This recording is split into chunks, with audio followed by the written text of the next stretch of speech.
안녕하세요. 영남탐정사무소입니다. 오늘 탐정의 X파일 첫 시간입니다. 이 코너 같은 경우는 여러분들이 법률적으로나 아니면 이런 실제 사례들을 저희가 많이 겪어오기 때문에 이런 실제로 뭐 이런 상황이 되면은 어떻게 대처해야 될지 이런 부분에 대해서 알려드리는 정보를 제공하는 이 코너라고 보시면 되고요. 뭐 현실적으로 대응할 수 있는 솔루션이나 이런 부분을 제공해 드리고 있습니다.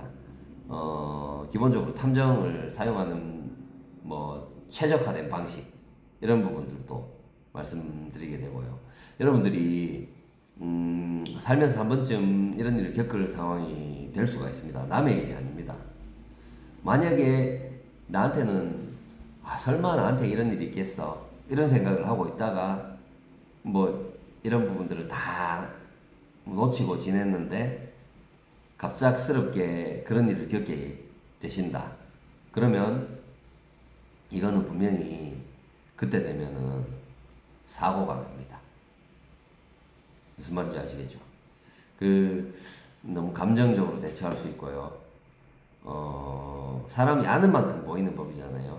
그러니까 뭐 그런 거를 잘 고려해 가지고 조금 뭐 이런 부분에 대해서 좀 알아놓으시는 것도 좋을 것 같아요. 주변에 어려움을 겪는 분들이 계시다면 도움을 드릴 수도 있는 부분이 될 수 있고.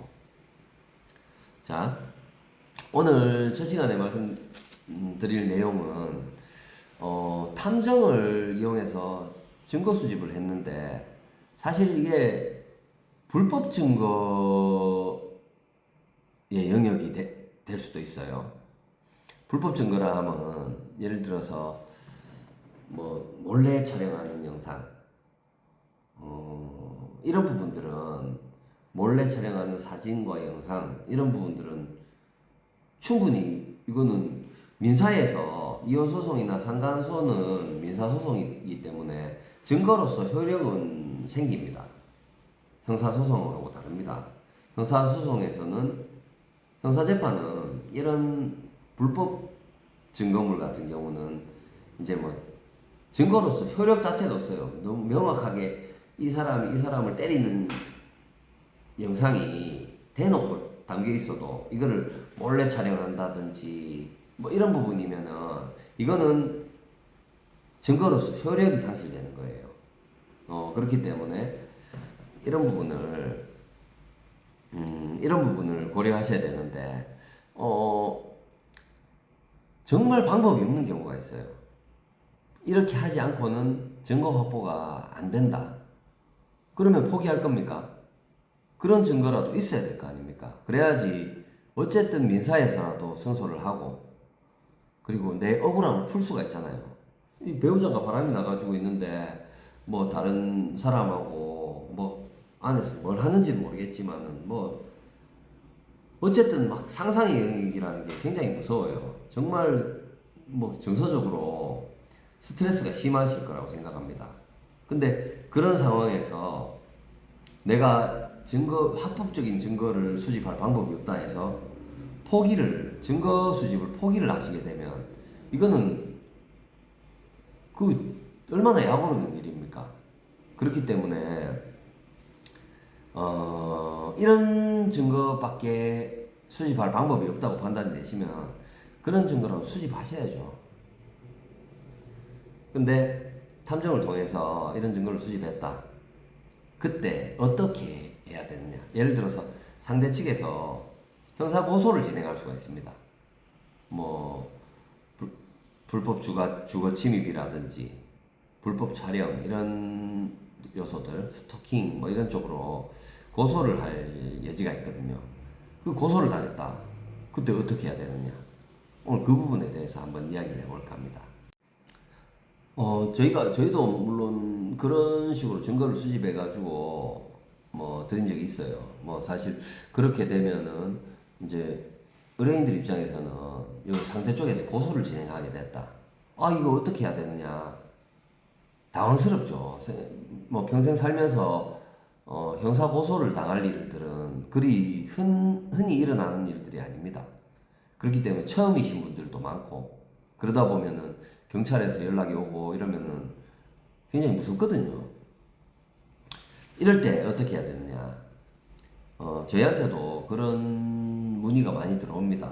예를 들어서 저희한테 일을 맡기셨던 분들이나 아니면은 그게 아니더라도 저희한테 뭐 이게 어떻게 해야 되겠습니까? 이런 거를 물어보시는 분들이 많은데 제 생각에는 그래요.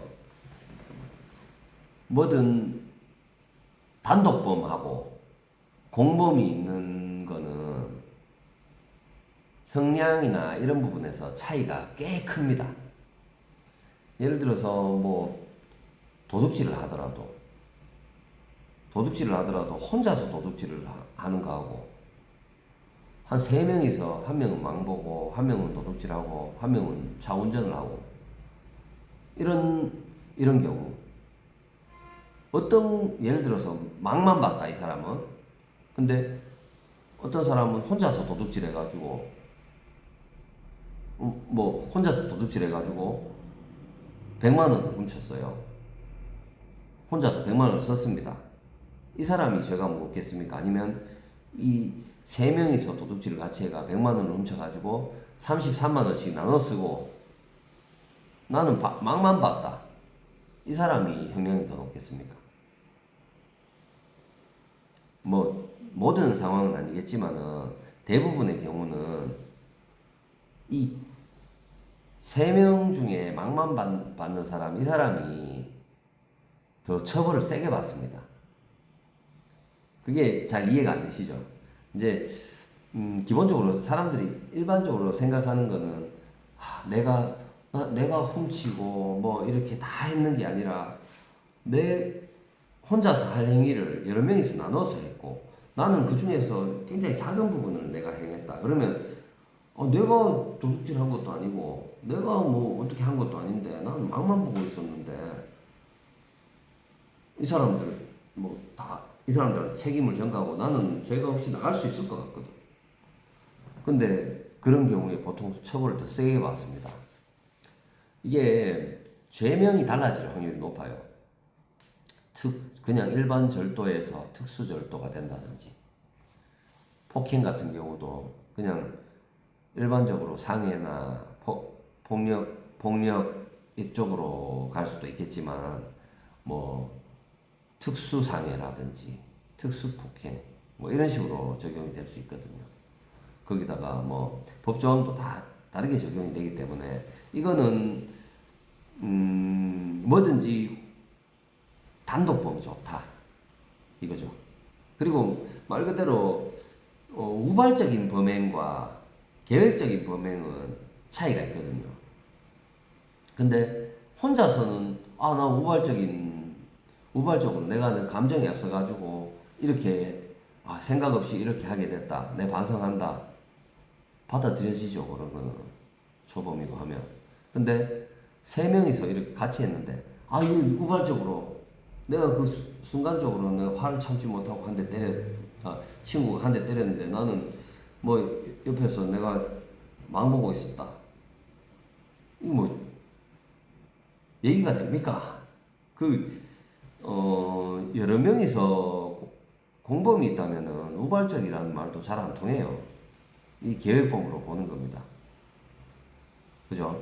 그러니까 그렇기 때문에 이런 상황에서 사실 뭐 탐정을 통해 가지고 또는 지인을 통해 가지고 불법 증거를 확보한 거를 썼는데 증거 자료로 썼는데 상대 쪽에서 고소를 했다. 그러면 이거는 혼자서 안고 가세요. 그러면은 사실 이게 약식 명령 나옵니다. 벌금 정도에 그쳐요.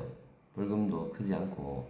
그렇기 때문에 그것조차도 뭐 정식재판 청구를 해가지고 뭐 상황을 잘 설명하면은 그러면 이것도 뭐 감액이 된다든지 벌금형이 감액이 된다든지 아니면 뭐 선고유예나 이런 게 될 수도 있고 뭐 그렇습니다. 이게 생각해 보십시오.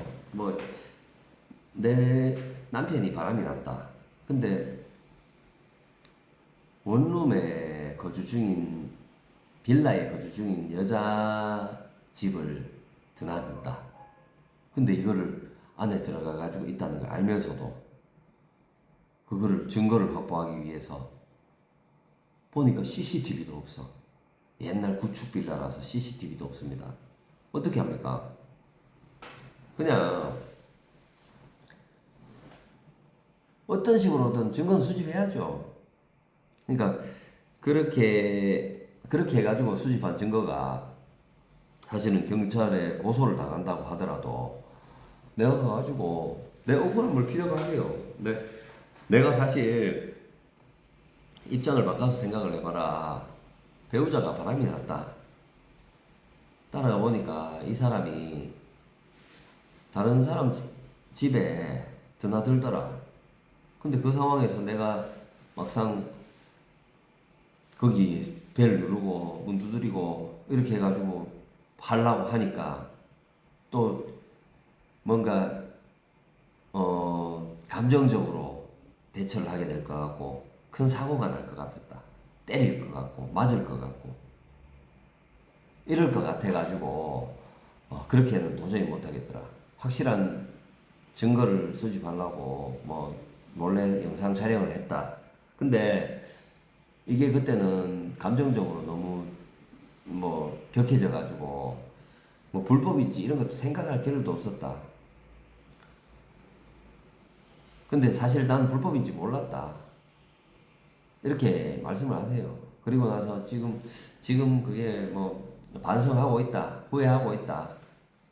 이런 식으로만 진술하세요. 그러면 어쨌든 뭐 약식 명령으로 떨어질 것 같으면 그냥 뭐 이거는 사실 그 행위에 대해서만 보는 거기 때문에 벌금은 나옵니다. 근데 정식 재판에서는 다르겠죠.